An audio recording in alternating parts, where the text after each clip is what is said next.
Honorable Minister of Justice and Attorney General, my dear brother, Dr. Ojielo, Chairperson, National Commission on Human Rights, my dear sister Prudence, and all the commissioners of the Human Rights Commission. A real pleasure to recognize and acknowledge my senior colleague, but a very senior brother, Dr. Adama Dieng. Dr. Dieng needs no introduction to Rwanda, but in the UN system, we say that his reputation precedes him in terms of what is represented for international legal jurisprudence, but also our work within the United Nations system as a champion at a time when the UN system was looking for champions internally on human rights issues, but also about opportunities for mid-career UN bureaucrats. So it's a real pleasure to continue to see you active in the work for international justice. Members of parliament and senators that are present, high-level representatives of different state institutions, ambassadors, high commissioners, excellencies, my dear colleague, heads of various United Nations agencies and representatives of UN agencies, very dear friends from civil society. Many have been mentioned, so I don't need to repeat all the names, but I warmly acknowledge and recognize each and every one of you. Our dear partners from media, who are crucial colleagues in this journey for socio-economic transformation of our community, private sector colleagues, ladies and gentlemen, good morning. First of all, let me join the chairperson in saying happy birthday to the National Commission on Human Rights for its 25th anniversary. It is not in many societies that state institutions not only survive but thrive and continue to be relevant. And this is one commission that has remained very relevant. And so I want to join in acknowledging all the previous leadership of the commission for the work done, passing on the baton. And so subsequent leaderships up to the current leadership have done their bit. So it's like the race. We come, we go, we're all on a stage, but the work continues, it doesn't go our way. And I can imagine in the early days of the life of the commission, at the moment the country was recovering from mass violence and mass atrocity, and desire for many in the society for revenge, for retribution, and how a commission like this then stands the moral high ground and saying that in reconstructing our society, revenge cannot be the core element of a new society, and how difficult it must have been as a message. And the commission could easily have lost credibility from the get-go. And so the fact that we're here celebrating the work of the commission is testament to that historical work that has been done by previous leadership of the commission, but also the challenge waiting us ahead to consolidate the journey to human rights, but also peace, security, stability, and development in Rwanda.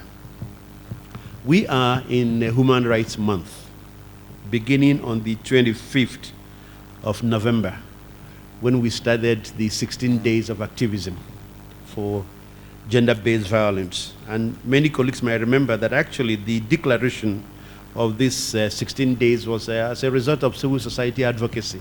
It occurred because civil society pushed and said there's a problem and we need to address this issue. So kudos to our civil society partners, but it shows the centrality of the role of civil society in the journey to a society anchored on human rights, rule of law, justice, and reconciliation.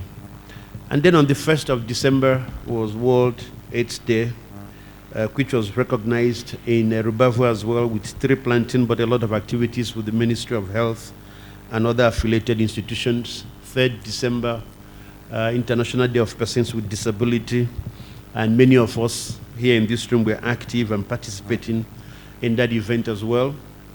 On the 5th of December, International Day of Volunteers, and that is an event that Rwanda has become a global champion. The whole logic of volunteerism for national development, the principle of umuganda, and how that translates to mobilizing the community for socio-economic transformation. And so it's volunteerism without recompense, that each of us brings something to the transformation of our society, and we should not be expecting anything back for that purpose. And then yesterday, 9th December, we commemorated the 1946 International Convention on the Prevention of Genocide and Other Mass Atrocities, mass crimes. And my elder colleague, Adama Dieng, was here together with Minister Minibumwe at an international conference on the prevention of genocide. And speakers came from different parts of the world to build on the lessons that Rwanda has learned, but then to take a scan, a global scan. Where are we going as a global community? You would have thought that after 1994, after Srebrenica, that the global community would have learned our lessons, and yet we continue to see incidents of mass atrocities in many parts of the world, some of them pretty close to us in our region. So today is actually the culmination of this Human Rights Month, International Day of Human Rights, as a basis to rededicate our commitment as a community, both in Rwanda but globally, to the effort to strengthen the promotion, protection, and observance of human rights of all. So clearly it's with a lot of privilege on behalf of the UN system that I stand before you for us to celebrate the 76th anniversary of the Declaration of the Universal Declaration. I think we've congratulated each other, we've saluted each other. I don't need to say more. It's a reflection of our shared commitment to the transformation that needs to happen. The chairperson of the commission has acknowledged the varied partnerships that have been central to the progress that Rwanda has made. And so inherent in that acknowledgement is a recognition of the spirit of collective action, that it's collective action that safeguards human rights. It's not the role of one institution alone. It's not the role of the state alone, but all of us, state institutions, community members, private sector, civil society. So I join in acknowledging all of those roles played by different institutions. Each and every one of the contributions are relevant, and would like to thank you for your efforts in promoting and protecting human rights in Rwanda. I like to say that, yes, I represent the United Nations system, but please bear in mind that no UN agency signed the Universal Declaration or any of the human rights instruments. We didn't sign. You signed. You signed as a member state because the first sentence of the UN Charter says, it begins with the words, "We the peoples."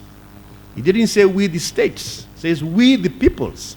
So it's a recognition that actually global development, global peace and security is a function that goes beyond that of the state itself. It's a function that recognizes the complementarity of different stakeholders, each with different roles to play, but all of them complementary. And therefore, our role as a United Nations system is more like your housekeeper. So we are your housekeeper to support you and to help you in the journey you want to walk as a member state. So even when we do publish UN reports, when you have UN institutions, special procedures mandate holders, Office of the High Commissioner for Human Rights, when they conduct analysis, produce information, it is because it's in that accompanying role of the United Nations system to the leadership, the ownership, and the centrality of state actors, national actors in their own national development journey towards the socio-economic transformation of their society. So this adoption of the UDHR was a historic milestone because it gave a beacon to a world, and it cast your mind back to the legacies of the Second World War, the types of violations that took place. And so what it offers is a beacon of hope that whatever part of society in the world you find yourself, the principles of the Universal Declaration, as well as the principles of the UN Charter, should be our North Star. That by standing on the Universal Declaration, by standing on the Charter, we can navigate all the complexities and challenges we see today. And that's why, if we look at where Rwanda has come in the last 30 years, by standing on the UN Charter, by standing on the Universal Declaration, as well as all other human rights instruments, what Rwanda has achieved, it's unbelievable progress in many areas, in health, in education, in gender equality, in access to justice, and this is a testament to the logic for inclusivity. And why am I making these specific references to development outcomes? I make these references because sometimes people assume that human rights only has to deal with political issues. Actually, I say to you that the fundamental underpinning of human rights is the Sustainable Development Goals. That is the logic. Because if you look at the 5 pillars of the Sustainable Development Goals, people, People is about social and economic, social and cultural rights. Prosperity is about economic rights. Planet is about environmental rights. Peace is about civil and political rights. And then partnerships about the indivisibility, the interdependence, and the interconnectivity of all of the rights. So if we achieve the Sustainable Development Goals, we are well advanced to achieving all our human rights commitments. So they have to come together as one package. And we know that while it is progressive, while the state is work in progress, while all our, our aspirations are there, we may not be at 100% because that's why we are developing countries.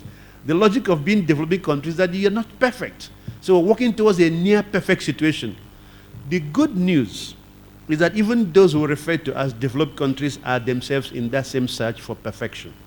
If you don't believe me, go look at the reports of several special rapporteurs, like the special rapporteur and former special rapporteur on poverty, Philip Alston, and look at his report on poverty. In many places around the world, we used to say are reference points. So it means that it's universal, it's a challenge. So we are on a constant journey to perfection to try to make it better. So let's salute the progress we have made while not being unmindful of the challenges that are ahead of us. And this collective spirit is then what we need to mobilize to be able to address where we're going. So I want to salute Rwanda then. For anybody who's seen the latest Business Insider magazine of November 22nd, quoting the Mo Ibrahim Foundation, it cites Rwanda as the third best legal system in Africa. And that's a recognition of the journey that Rwanda has traveled, but still recognizes that we still have somewhere to go. You didn't want to clap for that.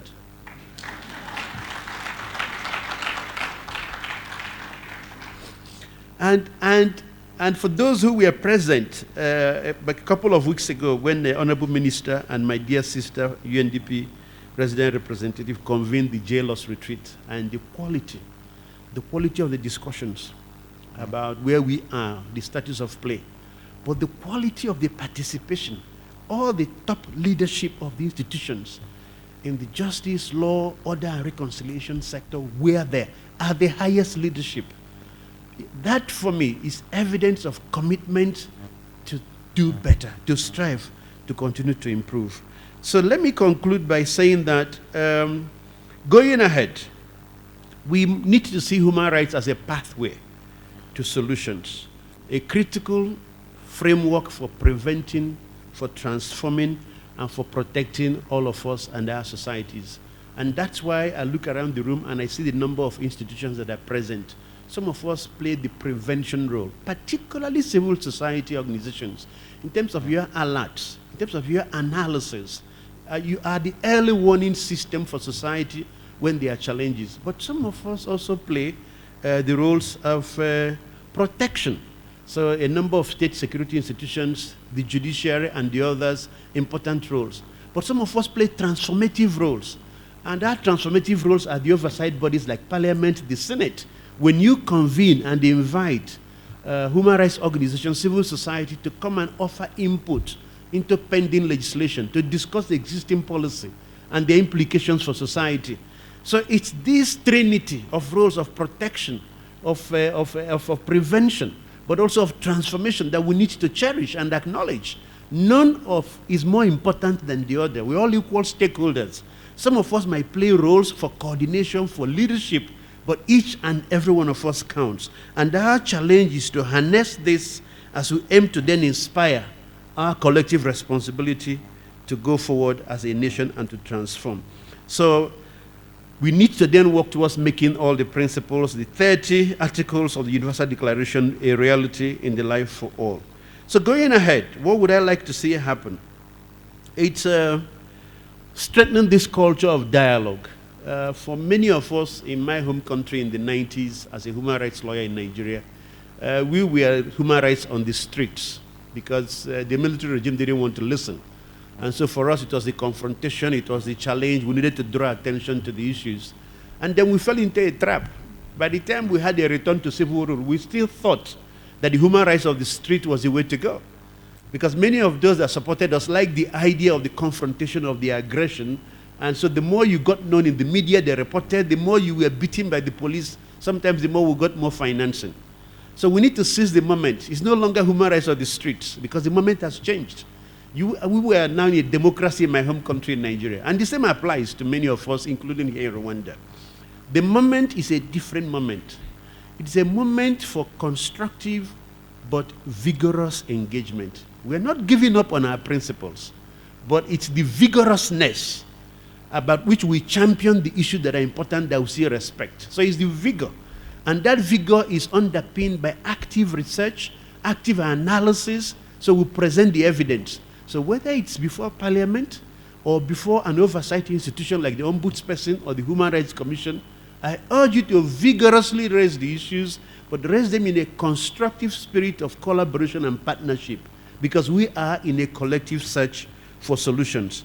So these democratic institutions are the platforms for how we engage. And when they aren't listening, we have a saying in my culture, when you're talking to someone and they say, I'm not interested, don't tell me. Keep saying it, they're hearing you. They might not respond that day, but at some point they will respond. Keep saying it to them, they are listening, they are hearing you. When the environment is right, they'll turn around and say, that thing you said the other day, please can you come back? I think it's important, and let's continue to engage. So we need to continue to support all the various human rights institutions, National Commission, Judiciary, Ombudsperson, but all the other oversight institutions like Parliament and the others. I know we are in a resource crunch. So it's nice to say we should give them additional resources. But the pot is this small, and it can only be divided into how many places. So we continue to do what we can, recognizing the constraints. And I want to conclude by thanking all the partners who are present, who continue to support the journey for human rights in Rwanda. I always say that human rights is not a beauty contest. It's not about how ugly we look or how beautiful we look. It's a recognition of a national aspiration. And so the UPR is the strongest embodiment of that aspiration. And the more we work towards realizing the UPR and increasing our goals and our agenda setting, the more we create a more perfect society in which everyone is proud to call themselves African and Rwandan. Murakoze cyane.